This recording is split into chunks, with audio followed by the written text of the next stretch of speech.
Dr. Doreen Granpeesheh is the Dr. Doreen is an expert in autism. Doreen Granpeesheh. Dr. Granpeesheh. Dr. Doreen Granpeesheh. Dr. Doreen Granpeesheh is a visionary in the field of autism. Now you can ask her questions on Ask Dr. Doreen.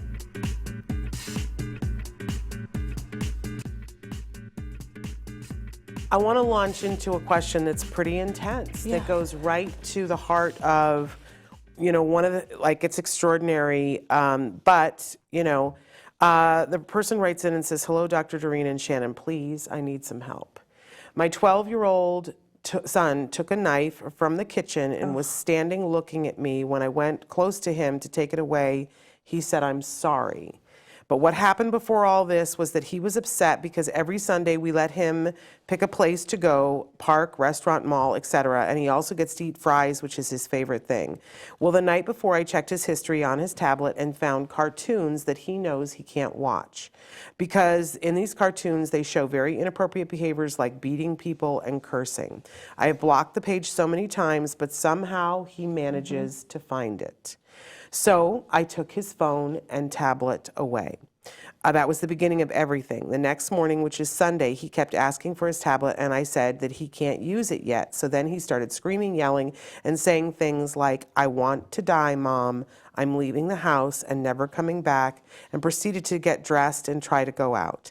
I stopped him, and then he started screaming more. I told him we're not going out that Sunday because of his behavior, and I say on the couch, that's when I heard him in the kitchen getting something, and I told him to come out to the living room, and that's when he had the knife in his hands.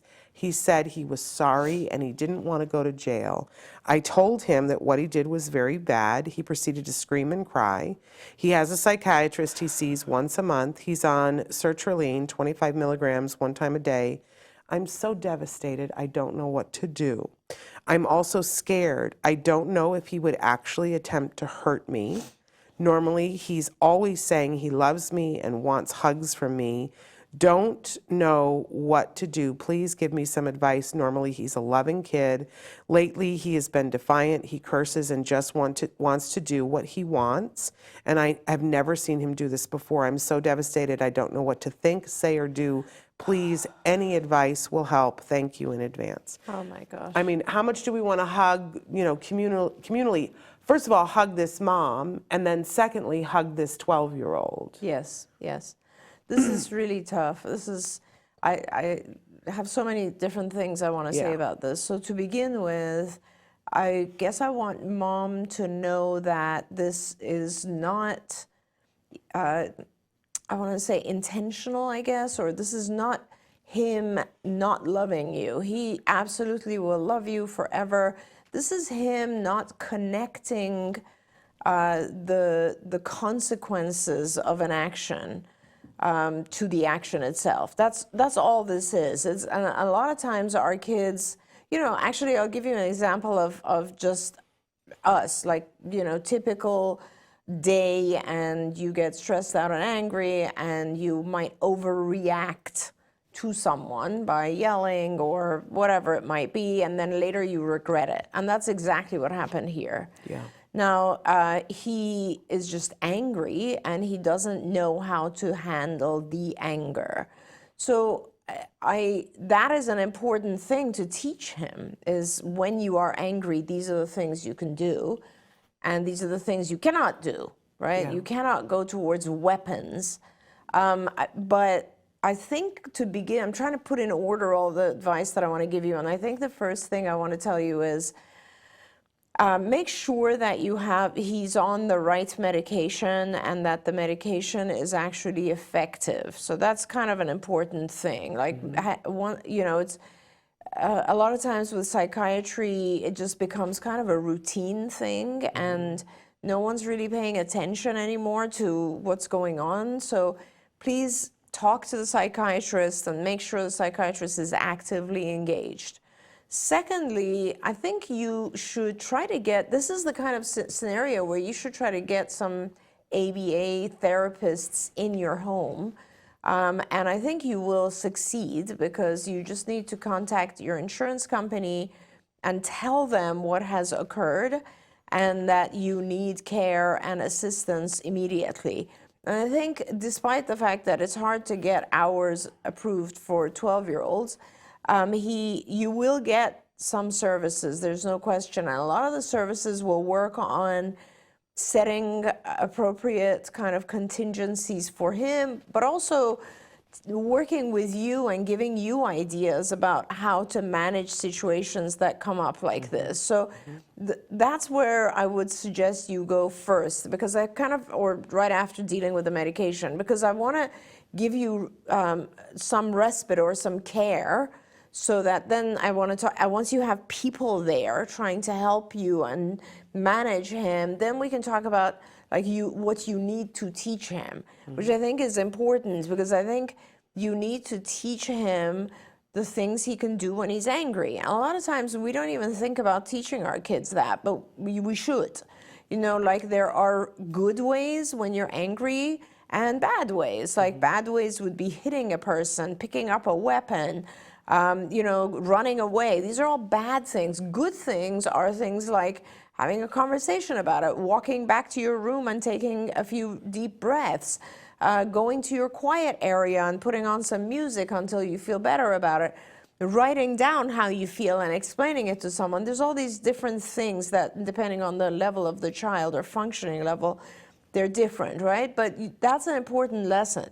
The other thing I want to tell you is that, there's tons of research that shows punishment does not really work, and it doesn't, and specifically it doesn't work when it's later. So for instance, an activity occurs, like he watches something that he was not supposed to watch, and you remove his iPad for tomorrow, the connection is not going to be strong. So he's not going to realize, oh, in the future, if I watch something, she's going to take my iPad. That's just going to be something that's so far in advance that it's not going to have a conditional backward connection. It's just how conditioning occurs. So one of the things that you could do going forward is that every time, like even put on his iPad a note that pops up that says these places are not allowed. Just something that's an antecedent control. So or you can even remind him every time you give him his iPad, where are you going to look? Where are you not allowed to look? Like, let's just discuss where you're going to be. And of course, check it more frequently. Like check it every day, several times after every session that he has it. Maybe take a look and just look at the history and see where he was, because it's important to have that connection closer. A lot of times we think that, I told him not to do this. Our kids don't, it just doesn't work that way, right? And also remember, if you're getting to the point where you're restricting something, you always need to reward something else. So you want to make sure that when he's on the right pages, when he's in the right areas of the online, give him a lot of reward. Please give him a lot of reward for doing the right things. A lot of times when our kids are rewarded frequently, they don't really spend too much time trying to do the wrong thing, because they're getting enough attention. But this is a really, really hard situation, and I really just want to, give you a hug, but also really strongly suggest that you try to get some ABA resources into your home pretty fast. One of the things that I want to bring up when I read this, and I want to preface it by saying that I'm not saying that this mom did anything wrong, because we do what we do in the moment, and I'm never going to get a Parent of the Year award, not ever. And if you saw some of the things that I do, you would be like, oh, well, no wonder why she's not going to get a Parent of the Year award. But one of the things that you taught me, and you talk all the time about, it has to be fair, it has to be fair. And when you look at what are the things that are your child's, like the things that they love the most, the things that are the most comforting, what are the things that they rely upon that are the bedrock of how they get to keep their wheels moving, right? Absolutely. And that when we start taking things away, we have to be very careful that we're not taking away everything, because when we do that, whether it's a child on the spectrum or an adult, when you take away everything that is somebody's why, whether you agree with their why or not, when you take away that hope, you put them in desperate straits. Yes. And I find it significant because I'm always trying to think, you guys always said to me, all behavior is communication. And so I always try to think, 100%. what are you communicating? And what he communicated in that moment, I'm not trying to poo-poo this at all. I think it would shake any parent to see your child standing there holding a knife. But what he immediately communicated Was, I'm sorry. I'm sorry. I'm sorry and I don't want to go to jail.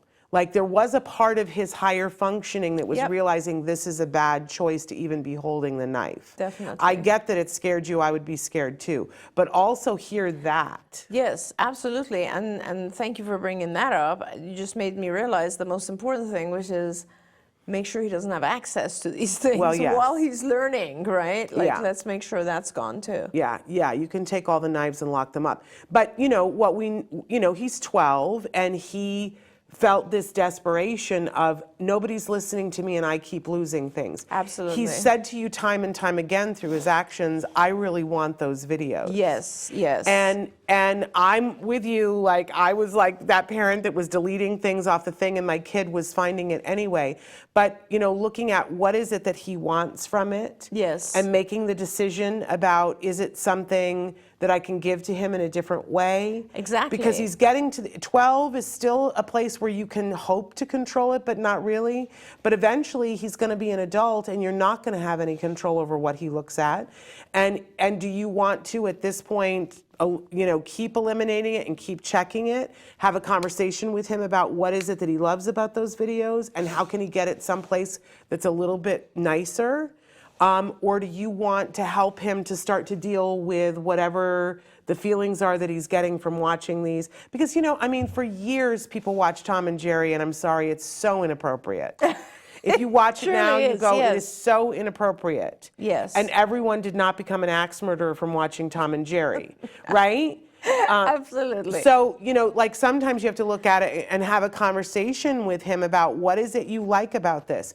But I hope you realize too that what you've done that's wonderful is you've put in this Sunday ritual that he goes to the park and he gets to have French fries and he gets to choose where he wants to go. Absolutely. I would be very careful about ever taking that away from him. Absolutely. And you guys always taught me that sometimes things go south, but you always want to have an opportunity for them to earn what is important back to them. Yeah, definitely. Always. That I mean, Shannon, if you think about it, that's all of us. Yes. Right? I mean, that's Yes, just that's human keeping it fair. behavior. Yeah. Yeah. And there were times when, because I think we're all geared for punishment. And I can remember a time when Jem did something and I warned him. I said, you do that again and you're going to lose your Legos for the day, because that was his currency. And he sort of looked at me and was like, and he did it again. And I went, sure. That's it. The Legos go away for the day. And it was like 10 o'clock in the morning and I realized my day is completely, foobarred. And I was like, this is going to be a day of hell. But I remembered that you guys taught me that I had recourse from there. I had already taken them away. I followed up on what I said, and then he was hysterical. He was like, no, I can't do without my Legos. And that I was able to set up a contingency. And I said, well, you want to earn them back? Here are the 8 things you have to do to earn them back. And he got busy. Yeah. And he earned them back and we were right back on track. Yeah. That it can never be this final, no, it's over, you lost it forever. That doesn't work. It just doesn't work. It just doesn't work. And it's honestly, sometimes it's just more productive for you and for your child if they have opportunities for success as opposed to opportunities for failure. That's right. That's know, right. so- And if our guiding light is to keep it fair, his life has to be fair. Absolutely. And if what he loves is those videos, I think we need to crack the code on why. Give him opportunities for those. Yes. Yeah, and also, that's a very good point, Shannon. It's like, what's in those videos? Yeah. I mean, sometimes, to be honest, like when I look sometimes at the stuff that my son even is Yeah. looking at or playing, it isn't something that you don't need to even figure out the reason. It's just very brutal, right? And Yes. it's like, I don't want my kid watching that stuff. And it does have an effect on the brain. Yeah. So, but you just need to make sure that there's plenty of other stuff as well that's there we going to go. have a positive effect. There we go. Dark Angel says it's so sad to see your own child become aggressive. It kills your soul. It does. 100%. It does. But we can work our way back from that. Don't forget, you can watch Ask Dr. Doreen live every Tuesday morning at 10 a.m. Pacific time. We hope to see you there.